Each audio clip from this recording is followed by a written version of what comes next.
Shri PS Somanathan, ഇനി കടുത്ത വേനലാണ് വരാനിരിക്കുന്നത്. ഒരുപക്ഷെ നമ്മൾ ഇന്ന് കാണുന്ന വന്യജീവി ആക്രമണം ഇനി തുടർന്നുള്ള ആഴ്ചകളിലും ഉണ്ടാകുമെന്നുള്ള കാര്യത്തിൽ സംശയമില്ല. ജലത്തിനും ഭക്ഷണത്തിനുമൊക്കെയായി ഇവ ജനവാസ മേഖലയിലേക്ക് എത്താനുള്ള സാധ്യത കാണുന്നുണ്ട്.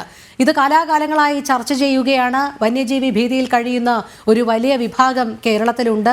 ഇതിനൊരു ശാശ്വത പരിഹാരം കണ്ടേ മതിയാകുകയുള്ളൂ. ഈ പഠന റിപ്പോർട്ടുകളൊന്നും പ്രായോഗികമല്ലാതാകുന്ന ഒരു സാഹചര്യത്തിലേക്ക് എത്താതിരിക്കണമെങ്കിൽ അതൊക്കെ പ്രായോഗികമാക്കാൻ തക്കവണ്ണം ഇച്ഛാശക്തിയുള്ള ഒരു ഭരണകൂടം വേണം. സാധാരണക്കാരന്റെ ജീവന് വില കൽപ്പിക്കുന്ന ഒരു ഭരണകൂടം വേണം. ഇനിയെങ്കിലും ദ്രുതഗതിയിൽ ചെയ്യാൻ കഴിയുന്ന കാര്യങ്ങൾ എന്തൊക്കെയാണ്? എപ്പോഴെങ്കിലും ഈ സർക്കാരിന്റെ കണ്ണു തുറപ്പിക്കാനാകുമോ നമ്മൾക്ക്? ഒരു ഭീകര രൂപത്തെ കണ്ട് ഭയന്നു വന്ന ഒരു കുട്ടി അതിന്റെ അച്ഛനോട് അതെന്താന്ന് ചോദിച്ചപ്പോ പേടിക്കണ്ട മോനെ പിശാചാന്ന് പറഞ്ഞതുപോലത്തെ ഒരു അവസ്ഥയുണ്ട്. ഇപ്പൊ നമ്മൾ ഈ ജനവാസ മേഖലയെന്നില്ല, പട്ടണമൊന്നുമില്ല, ഗ്രാമങ്ങളൊന്നുമില്ല, ഏതാണ്ട് കേരളത്തിന്റെ ഒട്ടുമുക്ക ജില്ലകളിലും എനിക്ക് തോന്നുന്നു വനത്തിന്റെ സാന്നിധ്യം തീരെ ഇല്ലാത്ത ആലപ്പുഴയിൽ ഉൾപ്പെടെ ഏതെങ്കിലുമൊക്കെ തരത്തിൽ വന്യജീവികളുടെ ശല്യം അനുഭവപ്പെട്ടു തുടങ്ങിയ കാലത്ത് നമ്മൾ ഇപ്പൊ എത്തി നിൽക്കുന്നത്. ഈ കാലഘട്ടത്തിൽ നമ്മൾ ഇതിനെക്കുറിച്ച് ചർച്ച ചെയ്യുമ്പോൾ ഒരിക്കലും നടപ്പിലാക്കാൻ കഴിയാത്ത സങ്കീർണമായ നിയമ നൂലാമാലകൾ പറഞ്ഞ് ഈ പ്രശ്നത്തിന് പരിഹാരമില്ല എന്നുള്ള ഒരു ധ്വനിയാണ് ജനങ്ങളിലേക്ക് പോകുന്നതെങ്കിൽ സത്യത്തിൽ ജനങ്ങളുടെ അവസ്ഥ വളരെ കഷ്ടമാവും. പ്രത്യേകിച്ച് മലയോര കർഷകരുടെ അവസ്ഥ വളരെ ദയനീയമാവും. ഒരുപക്ഷെ അവർ പ്രതീക്ഷിക്കുന്നത് ഈ മാധ്യമങ്ങളും ഈ വിദഗ്ധന്മാരും ഒക്കെ അഭിപ്രായങ്ങൾ പറയുമ്പോൾ അല്ലെങ്കിൽ ഇതുപോലുള്ള ചർച്ചകളിലൂടെ ഉരുത്തിരിഞ്ഞു വരുന്ന നല്ല നിർദ്ദേശങ്ങൾ ഉണ്ടാകുമെന്നും ആ നിർദ്ദേശങ്ങളുടെ ഫലമായിട്ട് ഈ പ്രശ്നത്തിനൊരു പരിഹാരം ഉണ്ടാകുമെന്നും പ്രതീക്ഷിച്ച് കാത്തിരിക്കുന്നവരുടെ മുമ്പിൽ ഇതൊരിക്കലും നന്നാവാൻ പോകുന്നില്ല, ഒരിക്കലും പരിഹരിക്കാൻ പറ്റാത്തൊരു പ്രശ്നമാണ്. ഇപ്പോ ജനത്തെ ആക്രമിക്കുന്ന ഒരു കടുവയാകട്ടെ, ഒരു കാട്ടുപന്നിയാകട്ടെ, കാട്ടുപോത്താകട്ടെ, ആക്രമിച്ച് വയലന്റ് ആയ ഒരു കാട്ടുപോത്ത് അത് ഗർഭിണിയാണോ എന്നറിയാനായിട്ട് ആക്രമണത്തിന് ശേഷം അത് റിപ്പോർട്ട് ചെയ്യപ്പെട്ട് ഉന്നത തലങ്ങളിൽ എത്തിച്ച് അവിടെ നിന്ന് ബന്ധപ്പെട്ട ഉദ്യോഗസ്ഥർ വന്ന് ഇതിന്റെ മൂത്രം എടുത്തുകൊണ്ട് കൊണ്ടുപോയി പരിശോധിച്ചത് ഗർഭിണിയാണെന്ന് തിരിച്ചറിഞ്ഞ് അല്ലെങ്കിൽ ഗർഭിണി അല്ലാന്ന് തിരിച്ചറിഞ്ഞ് തിരിച്ചു വരുന്നത് വരെ എന്നാ ഞാനിവിടെ നിന്ന് തരാമെന്ന് പറഞ്ഞ് നിൽക്കുന്ന അതാണ് വന്യമൃഗങ്ങളുടെ ബോധം. ആ ബോധത്തിലൊന്നും വന്യമൃഗങ്ങൾ ചിന്തിക്കത്തില്ല. നമ്മളെ സംബന്ധിച്ചിടത്തോളം നിലനിൽപ്പിന്റെ പ്രശ്നമാണ്.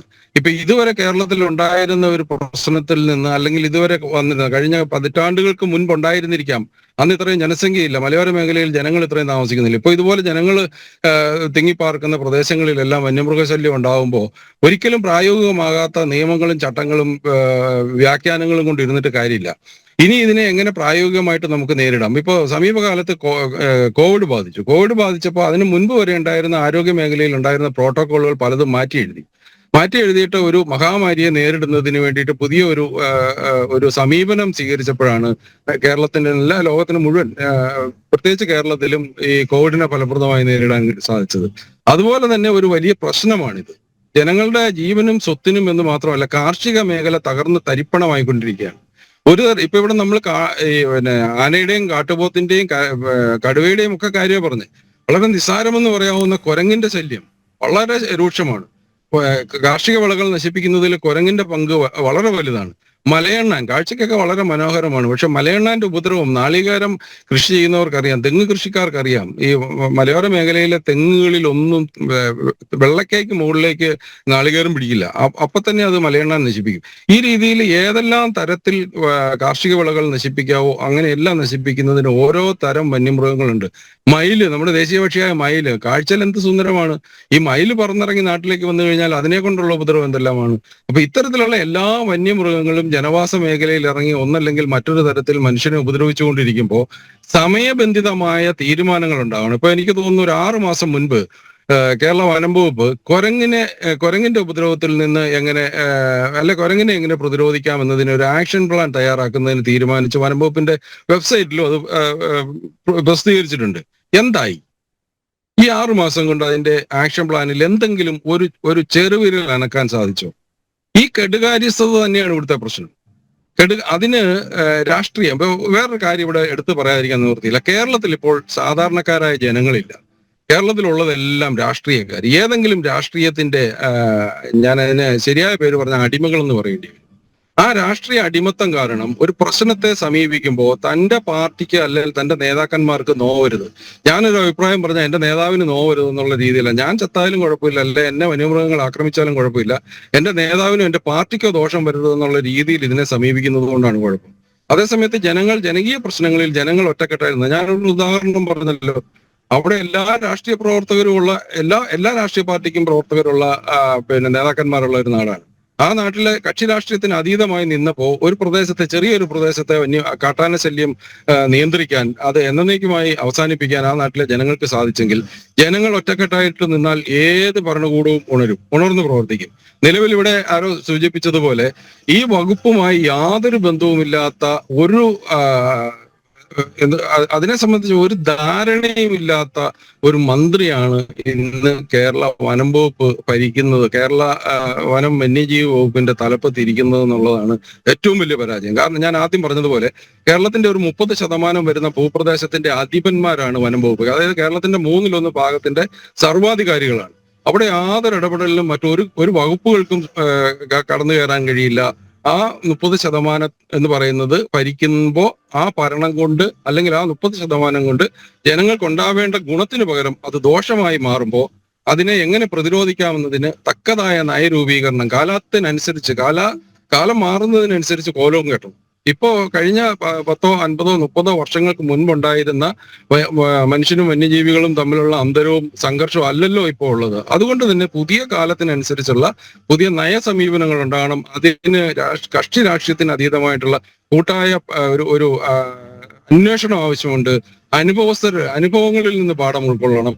എങ്കിൽ മാത്രമേ ഇതിന് എന്തെങ്കിലും ഒരു പരിഹാരം ഉണ്ടാക്കാൻ കഴിയുള്ളൂ. പിന്നെ വനമേഖലയിൽ അല്ലെങ്കിൽ വനാതിർത്തിയിൽ താമസിക്കുന്ന കർഷകരെ സംബന്ധിച്ചിടത്തോളം അവർക്ക് വന്യജീവികളെയൊക്കെ പ്രതിരോധിക്കാൻ അറിയാവുന്നവർ തന്നെയാണ്. അവരെന്തുകൊണ്ട് അതിനെ അങ്ങനെ കടന്ന കൈയിൽ പ്രതിരോധിക്കുന്നില്ല എന്ന് ചോദിച്ചാൽ അത് ഈ നാട്ടിലെ നിയമ സംവിധാനങ്ങളോടുള്ള ബഹുമാനം കൊണ്ടാണ്.